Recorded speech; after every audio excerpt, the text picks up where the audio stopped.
everyone, thanks so much for joining me. In this video we're going to do one of my favorite things to relieve tension in the hamstrings, and we're going to massage our feet. How great does that sound?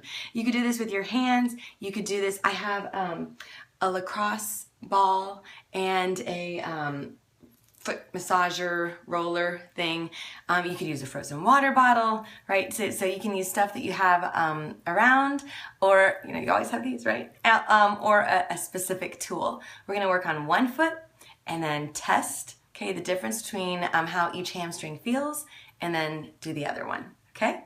So coming back here on the mat, usually I just end up, often we're doing this in class, and we just pick a foot, okay, and really put as much pressure, with your thumbs, with your knuckles, but kind of work the foot, work the toes, okay, and apply as much pressure as you comfortably can with your hands, as far as, how your hands feel, they'll get tired, and as well as how your foot receives this. So you're just in as comfortable position as you can be in. You're breathing, okay, and we're just going up and down, side to side with this.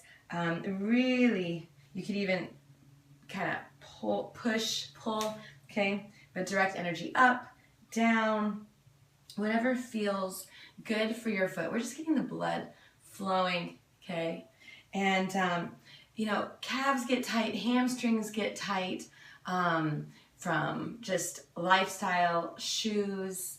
I have a lot of students who will let me know, on occasion they kind of cramp in their feet and they feel like they're hydrated, they feel like, health-wise, they're A-okay, they just tend to get foot cramps. And I think, doing something like this, really getting the blood flowing into the foot with being deliberate about it, okay, can also, I don't think it can hurt, and it just might help alleviate some of the cramping in the feet if you tend to get that. So now let's just kind of, the test is some degree of a forward fold. Oftentimes I'll have my all my students stand up, and we come into a forward fold, and we just kind of see how that particular side, that leg, feels versus the other leg. So you could do this seated, with your legs out in front. You could lay down and lift the legs up.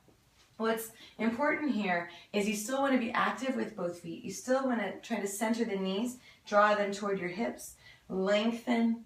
So you might already feel a difference just in sitting, that the leg you work, so I worked my right one, that side, that thigh bone descends more readily toward the ground. It's really nice and snug in my hip joint. Okay, so I can feel that difference, and that difference in my right side really travels all the way up. Okay, so by massaging the foot, getting the blood flowing, I've opened up all these channels on the right side. But I want to have my knees centered, drawn up, so that means my quadricep is engaged. My glutes are somewhat engaged, just to secure the position. And then when I hinge, it's a completely different experience from my right side versus the left. The left side feels very stagnant, very wanting in comparison to the vibrancy of the right side. And all we've done is massage the foot. Isn't that great? I think that's so cool. So you could totally, roll your foot, okay? You could, so we're starting to work on my other one. I like this type of roller because it has a base.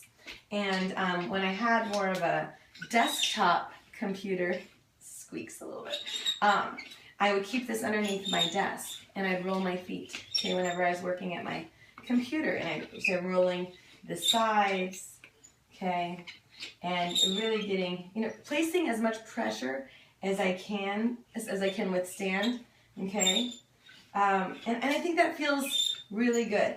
I probably prefer, overall, I feel like I get the most effective amount of personalized pressure with my hands, because I can apply a little more here, a little less there, just depending on what I feel. And I can get a little bit more detail, around the toes, across the balls of the feet. I'll probably push more with my thumbs and fingers than I would push my foot into this or this. I don't know. So you can just test things out and see. What I really hope is that you, when you do this, that you feel a difference, you know, pause between sides and feel the difference. It hopefully is not only in the leg, but all the way up the body, okay? So in my classes, I'm always paying attention to the students' feet, you know, their alignment, are they positioned well, are the ankles rolling in or out, because that's really, right, our foundation for all of our standing poses, all of our seated, okay? When we lay down and we have a leg lifted, we still want to start our awareness at the feet and draw energy up. I'm trying to think if there's any poses where I'm not starting with the feet. Even when I'm in a headstand, I might not start with awareness at my feet, but I'm certainly going to take them into account as I take stock of energy, how it's flowing through my body, if there's anything I need to tweak with the alignment. So how our feet feel impacts everything coming up, okay? So after you do the second one, take whatever forward fold you took the first time, whether it's laying down, seated, or from a standing position, but be active, okay?